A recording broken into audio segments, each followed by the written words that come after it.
रिद्धि सिद्धि के दाता बुद्ध के देव भगवान गजानन गणेश जी महाराज को प्रणाम करता हूँ। माँ शारदा को प्रणाम करता हूँ। माँ घाटा रानी को प्रणाम करता हूँ। नमस्कार विद्यार्थियों, मैं राज सिंह आड़ा आर एस एजुकेशन चैनल पर आप सभी का हार्दिक स्वागत करता हूँ। प्रतियोगी परीक्षाओं की तैयारी के क्रम में, क्योंकि अभी मैं किसी स्पेशल बैच का नाम मैंने नहीं दिया है, किसी स्पेशल बैच की तैयारी नहीं करवा, अभी मैं सामान्य सिलेबस जो सभी एग्जाम में लगता है उसको तैयार करवा रहा हूं। तो उसी कड़ी में हम आज से रीजनिंग शुरू करने जा रहे हैं। रीजनिंग के वीडियो अब मैं आपको अवेलेबल करवाऊंगा। रीजनिंग के वो टॉपिक जो सभी एग्जाम में कॉमन लगे हुए हैं पहले उनको करेंगे, फिर किसी एग्जाम बेस, अगर किसी स्पेशल एग्जाम में कोई स्पेशल चैप्टर लगा हुआ है वो छूट जाता है तो उसको मैं और अलग से करवा दूंगा। रीजनिंग बहुत महत्वपूर्ण पार्ट है, यहां से प्रश्नों का वेटेज भी ज्यादा रहता है और यहां के प्रश्न आपको भीड़ से अलग करते हैं। तो शुरू करते हैं।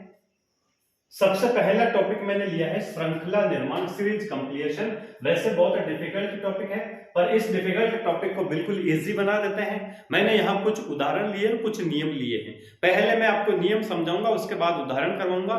फिर आप लोग भी कोई अच्छी सी मेंटल की एक बुक ले लें, गाइड ले ले मार्केट से, और उसमें आपको बहुत सारे उदाहरण मिल जाएंगे। उन उदाहरणों को सोल्व करें।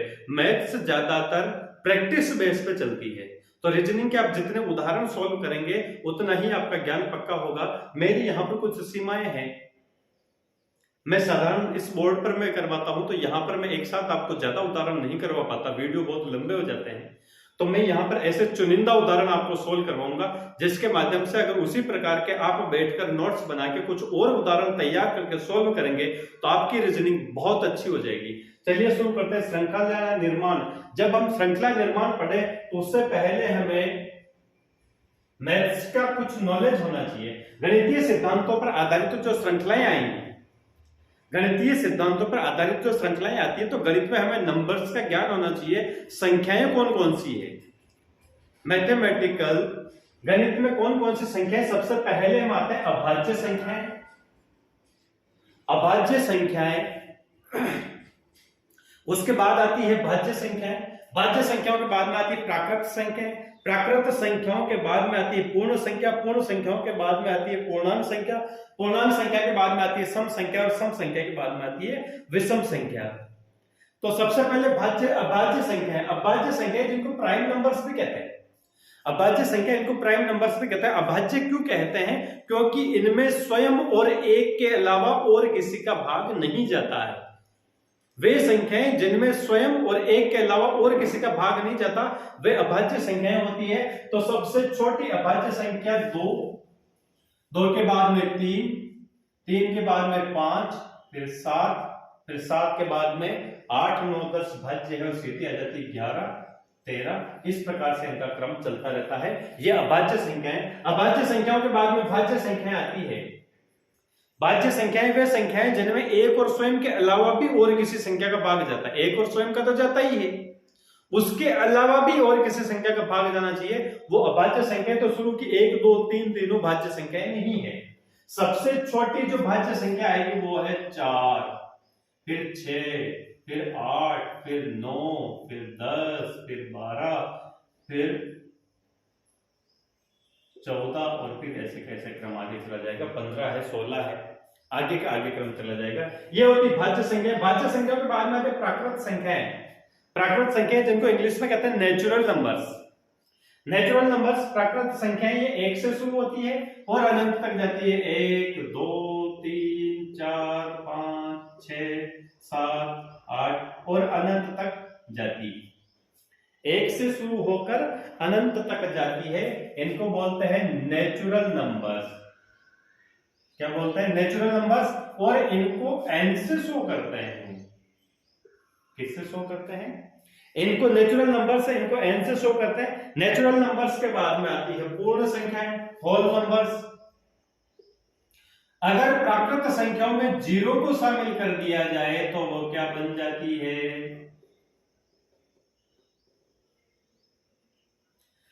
अगर प्राकृत संख्याओं में 0 शामिल कर दिया जाए तो वो बन जाती है पूर्ण संख्याएं। तो क्या क्या कर लिया हमने? अभाज्य संख्याएं सीख ली, भाज्य संख्याएं सीख ली, प्राकृत संख्याएं सीख ली, पूर्ण संख्याएं सीख ली। अब आती पूर्णांक संख्याएं। अब आती है पूर्णांक संख्या, इंटीजर्स। ये अगर पूर्णांक संख्याओं में ऋणात्मक संख्याओं को भी सम्मिलित कर दिया जाए, ये जो सारी नंबर्स अभी हमने देखी है, ये नंबर लाइन पर पॉजिटिव नंबर्स, ये सारे के सारे पॉजिटिव नंबर्स है, ये नंबर लाइन पर पॉजिटिव साइड में लिखी जाती है। पूर्णांक संख्याएं जैसे ये जीरो, ये सब नंबर जीरो से बड़े, अब जीरो से क्या छोटी नंबर्स नहीं होती, जीरो से छोटी नंबर्स भी होती होगी, तो वहां पर जैसे -1, -2, -3, -4, अगर इन संख्याओं में इनको भी शामिल कर दिया जाए तो ये हो जाती है पूर्णांक संख्याएं। क्या हो जाती है? पूर्णांक संख्याएं। ये इस प्रकार से आगे आती है सम संख्या और विषम संख्या, इवन नंबर, ओड नंबर। सम संख्या, विषम संख्या। सम संख्या कौन सी? जिसमें 2 का भाग पूरी पूरी बार चला जाए। विषम संख्या जिसमें 2 का भाग नहीं जाए। अब वो कौन कौन से नंबर है जिनमें 2 का भाग जाता है? तो जरूर शुरू कर दो, तो इसका रूल्स देख ले सीधे। ऐसे नंबर्स जिनके लास्ट में 0, 2, 4, 6, 8 आते हैं, वो सारी की सारी संख्याएं सम होती है, और जिनके लास्ट में ये नहीं आते हैं वो विषम होती है। तो शुरू की अगर सम संख्याओं की बात करें तो सबसे पहले 2 है, 4, 6, 8, 10 आगे चलती जाएंगी। और विषम संख्याओं की बात करते हैं 1, 3, 5, 7, 9, 11, ये भी आगे से आगे चली जाएंगी। ये कुछ संख्याएं थी जिनको हमें गणितीय सिद्धांतों के आधार पर अगर कोई श्रृंखला के हमारे प्रश्न आते हैं, उनको सॉल्व करने के लिए इनकी जानकारी होना हमें बहुत जरूरी था। अब इनको यहां मैं इतना की करूंगा विस्तार से करवाने के लिए, जब अब मैथ्स पढ़ेंगे इन संख्याओं को विस्तार से भी करवाऊंगा। जब अब मैथ्स पढ़ेंगे और मैथ्स के किसी सिलेबस में मैथ्स लगी हुई है, वहां पर अगर ये संख्याएं लगी हुई है, नंबर सिस्टम लगा हुआ है, तो मैं कंप्लीट करवा दूंगा बहुत मीडियम में, हिंदी एंड इंग्लिश दोनों में। अब आगे यहां पर देखो, ये ज्ञान, इस ज्ञान के आधार पर हमसे यहां कुछ प्रश्न लिए हमने। अब पहला प्रश्न लिया, निम्नांकित श्रृंखला का अगला पद ज्ञात करें। निम्नांकित श्रृंखला, ये एक चेन चल रही है, इस चेन में अगली नंबर कौन सी आएगी?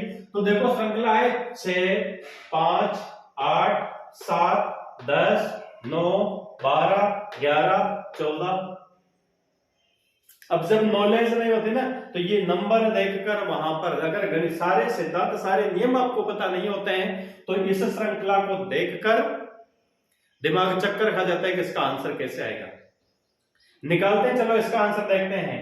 6, 5, 8, 7, 9, 10, 11, 14। इसमें क्या पैटर्न बैठ रहा है? इस श्रृंखला में पैटर्न बैठ रहा है। अब मैंने जो पैटर्न इसका फाइंड किया, देखो नंबर 1 पे 6 आ रहे हैं, फिर इसको स्किप कर दिया 8, फिर इसको स्किप कर दिया 10, फिर इसको स्किप कर दिया 12, फिर इसको स्किप कर दिया 14। ये पैटर्न इसका चल रहा है। मतलब ये क्या है? ये सम संख्याएं हैं। 6 के बाद 8, 8 के बाद 10, 10 के बाद 12, 12 के बाद 14। कौन सी नंबर है? सम संख्याएं। कौन सी है? सम संख्याएं है। और इसके बाद जो नंबर का पैटर्न आ रहा है, उसमें देखो 5, 7, 9, 11, ये विषम संख्याएं हैं। तो एक बार सम, एक बार विषम, एक बार सम, एक बार विषम। पैटर्न क्या चल रहा है? सम विषम, सम विषम, सम विषम, सम विषम, सम। अब यहां कौन सी नंबर आएगी? विषम। सम विषम का पैटर्न चल रहा है, तो ये हमारी 14, 14 सम है। तो अगली विषम संख्या, तो अगली विषम संख्या किसके आगे वाली? 11 के आगे वाली। 11 के आगे वाली विषम संख्या हमारी होती है कौन सी? 13।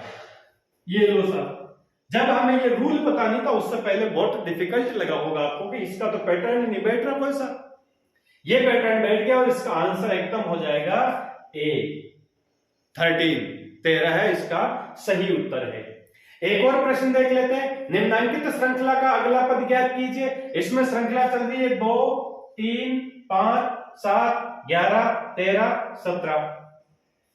2, 3, 5, 7, 11, 13, 17। लगाओ दिमाग, लगाओ दिमाग और बताओ क्या है। दिमाग तो लगा लिया। अब पहले, क्योंकि पहले ये क्वेश्चन क्या था, अब आप लोग ऐसा ही सोचेंगे कि दो तो सम संख्या है और 5 तो विषम नहीं।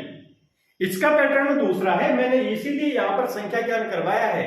संख्या ज्ञान में देखते हैं हम, देखो 2 के बाद 3, 3 के बाद 5, 5 के बाद 7, 7 के बाद 11, फिर दोबारा देखो 2 अभाज्य संख्या है, 3 अभाज्य संख्या है, 5 अभाज्य संख्या है, 7 अभाज्य संख्या है, 11, 13, 17 ये अभाज्य संख्या है और क्रम से अभाज्य संख्याएं चल रही। तो इसी क्रम का अगला नंबर लेना है। 2 अभाज्य संख्या, 3 भी अभाज्य, 5 भी अभाज्य, 5 में भी 1 और 5 के अलावा किसी का भाग नहीं देता। 7 है, 11 है, 13 है, 13 के बाद में 14, 15, 16 तीनों भाज्य है। अब 17 के बाद देखो 18 भाज्य संख्या है और 19 अभाज्य संख्या है। तो सीधा हम ले लेंगे यहां पर नंबर आ जाएगा 19। किस पैटर्न से सोल्व किया? 19 से। अब कुछ स्टूडेंट के दिमाग में तो ये चल रहा है कि सर ने सारा तो बता दिया बट बताया नहीं एक भाज्य है या अभाज्य है। तो ध्यान रहे, एक न तो भाज्य है, एक न तो भाज्य है,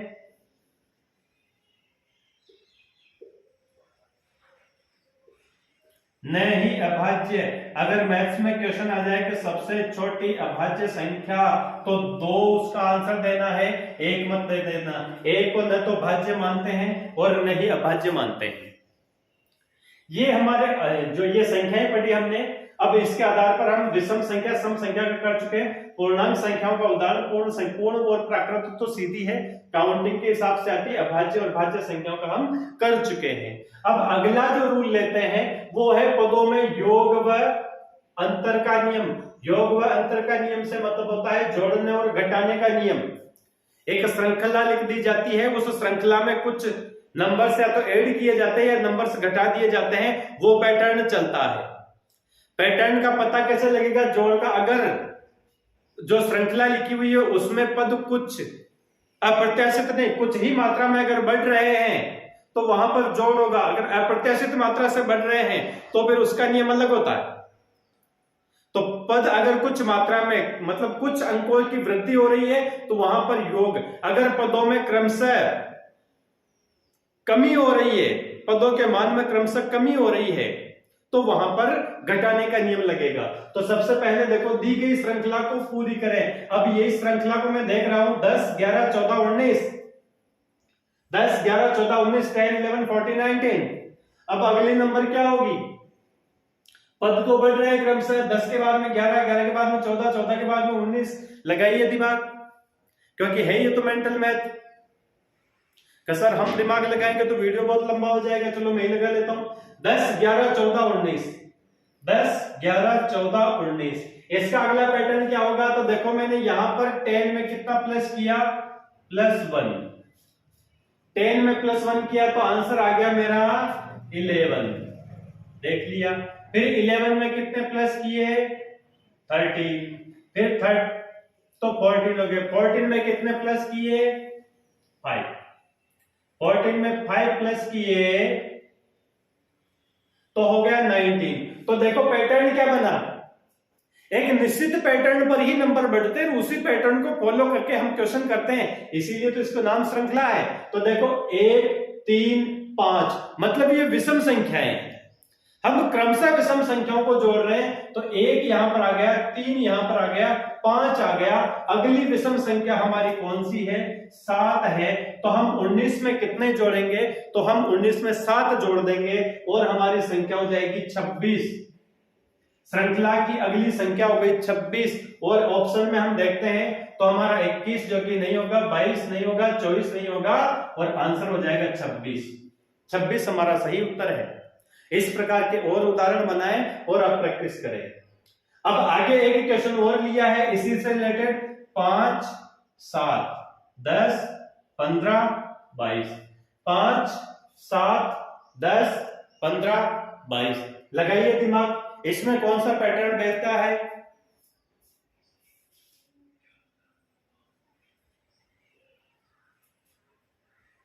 पांच, 7, 10, 15, 22। क्योंकि पद बढ़ रहे हैं तो इसमें योग हो रहा है। क्योंकि पद बढ़ रहे हैं, योग हो रहा है। तो हम देखते 5 में कितने ऐड किए? +2। 7 में कितने ऐड किए? +3। 10 में कितने ऐड किए? +5। फिर यहां कितने ऐड किए? 7। अब इन पदों का हमें पैटर्न देखना है। 2, 3, 5 7, 2 3 5 7 क्या पैटर्न है सर? ये तो पैटर्न अभाज्य संख्याओं का है, ये तो अभाज्य संख्याओं का पैटर्न आ गया। तो अभाज्य संख्या में इसके अगली संख्या कौन सी होनी चाहिए? 2 3 5 7, 7 के बाद में 8 9 10 क्रमशः भाज्य है और अगली आती 11, अगली संख्या आती 11 जो अभाज्य संख्या है। तो उसको हम 22 में प्लस करेंगे, 22 में प्लस 11 करते हैं तो संख्या हो जाती है 33। 22 में जब हमने 11 प्लस कर दिए, 11 ऐड कर दिए, जोड़ दिए, तो संख्या हो जाती है 33। और हमारा सही उत्तर देखते हैं 26 28 31 और 33, ये हमारा सही आंसर हो गया 33। तो ये है पदों में योग व अंतर का नियम। इस प्रकार से पद बढ़ रहे हैं तो जोड़ने का नियम लगेगा, अगर पद घट रहे हैं जैसे आगे से ये इसी को उल्टा कर देते 22 15 10 7 5 उल्टा कर देते तो यही इसमें अंतर का नियम हो जाता, घटाने का नियम हो जाता। अब एक नियम और करवा रहा हूं मैं आपको, पदों में गुणा का नियम। चिंता न करें, घटाने वाला नियम भी अलग से करवा दूंगा। पदों में गुणा का नियम, पदों में गुणा का नियम। अब पदों को गुणा करके गुणा के आधार पर पैटर्न को कैसे पहचानना है? अब गुणा के आधार पर जो पद आएंगे उनके मान में थोड़ी अचानक वृद्धि होती है या निश्चित अंतराल में वृद्धि होती है। देखते हैं, पहला क्वेश्चन हमने लिया, गुणा करना सभी को आता है इसलिए मैं गुणा करना सिखाऊंगा नहीं।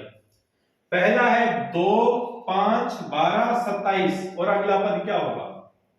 2 5 12 27, पहले 2 आ रहे, फिर 5 आ रहे, फिर 12 आ रहे, फिर 27 आ रहे। लगाओ देखो, मेंटल मैथ है। चलो मैं करवा देता हूं, आप घर बैठकर जब ये वीडियो देखें तब दिमाग लगाएं, ऐसे और उदाहरण बनाएं और सोल्व करें। 2 5 12 27, अगला पद कौन सा होगा? तो यहां पर देखो मैंने 2 को 2 से गुणा किया, 2 दूनी 4, मतलब 2 को डबल कर दिया, 2 दूनी 4 और 4 में 1 प्लस कर दिया। पैटर्न क्या आया? 2 इंटू 2 को 2 से गुणा किया और 1 प्लस कर दिया तो आगे मेरे 5, फिर 5 को 2 से गुणा किया और प्लस कर दिए 2 तो आगे 12, फिर 12 को 2 से गुणा किया, 12 दूनी 24 और उसमें ऐड कर दिए 3 तो हो गया 27। अब 27 को 2 से गुणा करके उसमें ऐड करने हैं मुझे 4, तो 2 यहां पे 1 ऐड कर लिया, यहाँ पे 2 कर लिया, यहाँ पे 3 कर लिया, यहां पर मुझे ऐड करने होंगे 4, तो 27 दूनी 54 और 54 में मैं 4 ऐड कर दूंगा तो ऑप्शन आंसर हो जाएगा 58। तो हमारा 54 जो कि नहीं होगा, 55 नहीं होगा, 56 नहीं होगा, 57, ये ऑप्शन में 57 गलत लिख दिया, यहाँ पे कर लो 58 और ये हमारा सही आंसर हो जाएगा 58। दोबारा देख ले, 2 को 2 से गुणा किया, 2 दूनी 4 और 1 प्लस कर दिया 5, 5 को 2 से गुणा किया, 5 दूनी 10 और 10 में ऐड कर दिया 2, फिर 12 12 दूनी 24, 24 में ऐड कर दिए 3, फिर 27 27 दूनी 54 और 54 में ऐड कर देंगे 4, 58। ये पैटर्न चल रहा है, इसमें दोनों मिक्स में है, गुणा भी है और जोड़ भी है, गुणा भी है और जोड़ भी है, आपको साथ में करने हैं। सेम इसी टाइप से अगला क्वेश्चन और देखेंगे। आगे वाला क्वेश्चन देखते हैं, 3 5 8 21, 3 5 8 21, 3 5 8 21, ये कौन सा पैटर्न है? पैटर्न को पहचान ले, रूल को देख ले, इस पैटर्न के और क्वेश्चन बना के करें, गारंटी के साथ कहता हूं। गारंटी इसीलिए लेता हूं क्योंकि जो पढ़ा रहा हूं वो पैटर्न और रूल एकदम क्लियर है, परफेक्ट है। इनको मैंने हजारों बार किया हुआ है, बहुत सारे एग्जाम में सोल्व किया हुआ है, बहुत सारे टेस्ट दिए हुए उनमें सोल्व किया हुआ है। तो देखो यहां था हम कर रहे थे एडिशन, किसमें ऐड कर रहे थे? गुणा करते जा रहे थे और जोड़ते जा रहे थे। यहां पर क्या किया? 3 एकम 3, 3 दूनी 6, 3 को 2 से गुणा किया और 1 घटा दिया तो हो गए 5, फिर 5 5 दूनी 10, 10 में से घटाएंगे 2 तो बच गए 8, फिर 8 8 दिया 24, 24 में से घटाएंगे 3, 24 में से घटाएंगे 3 तो हमारा आंसर आ गया 21। अब 21 को 2 से गुणा करना है, 21 दूनी 42, 21 दूनी 42, 42 में से हमको घटाना पड़ेगा 4, 42 में 4 घटाना पड़ेगा तो उत्तर आएगा 38। आंसर क्या आएगा? 38। तो ऑप्शन ए में 29 जो कि नहीं होगा, ऑप्शन बी में 38, 49 नहीं होगा, डी में 119 ये नहीं होगा। ये श्रृंखला में हमने गणितीय सिद्धांतों पर आधारित प्रश्न देख लिए, पदों में योग व अंतर के प्रश्न देख लिए, पदों में गुणा के अंतर देख लिए। अब इसमें दो और बच रहे हैं। दो कौन कौन से बच रहे हैं? एक तो मैं बताऊंगा आपको वर्गमूल और घनमूल पर आधारित, और दूसरा बताऊंगा संयुक्त श्रृंखला। बस इन 5 नियमों में उनके दो क्वेश्चन और करा दूंगा। 10 मिनट का वीडियो एक और बना के डाल दूंगा जिसमें आपकी सीरीज से रिलेटेड रीजनिंग के क्वेश्चन है सारे सॉल्व हो जाएंगे। अब प्रैक्टिस आपको करनी है, वीडियो को बार बार देखना, बार बार से मतलब कम से कम 2-3 बार देख लें, वीडियो को सेव करके रख ले गैलरी में। जब भी कोई क्वेश्चन में, अब ये आपके सामने जब एग्जाम में कोई पुराने क्वेश्चन हो, श्रृंखला के वहां कोई प्रश्न हो, तो आप ये रूल अप्लाई करके देखना। भाज्य संख्याओं वाले, अभाज्य संख्याओं वाले, प्राकृत संख्याओं वाले, पूर्ण संख्याओं वाले, सम संख्याओं वाले, विषम संख्या वाले, पदों के योग व अंतर वाले, पदों के गुणा वाले, ये रूल अप्लाई करके देखना, उनमें से कितने क्वेश्चन सॉल्व हो जाते हैं।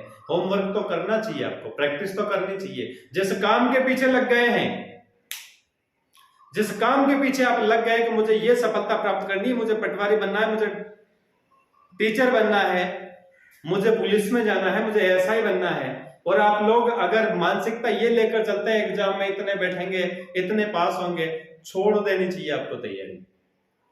अपने आप को उस लेवल पे तैयार करो, इस पैटर्न पे। जैसे ये चैप्टर पढ़ा दिया, मैं बीच बीच में आपको बोलता हूँ, गारंटी के साथ कहता हूँ, इसीलिए कहता हूँ कि इस पैटर्न को तैयार करके बैठो आप एग्जाम में, फिर वहां आने वाला प्रश्न आपका गलत नहीं होगा, क्योंकि तैयारी करके एग्जाम देने में ही फायदा है। भूल जाओ बिल्कुल कितने बैठ रहे हैं, कितने आ रहे हैं, उसका आप ध्यान मत रखिए, बस अपनी तैयारी पर ध्यान रखिए, बार बार तैयारी करें। आशा करता हूं वीडियो आपको पसंद आएगी, क्लास आपको पसंद आएगी। अगर आपको पसंद आई है तो चैनल को सब्सक्राइब करें, वीडियो को लाइक करें, शेयर करें। इसी से मुझे हिम्मत मिलती है और मैं दुगना काम करने की ताकत रखता हूं, दुगने हौसले के साथ आपके सामने आता हूं।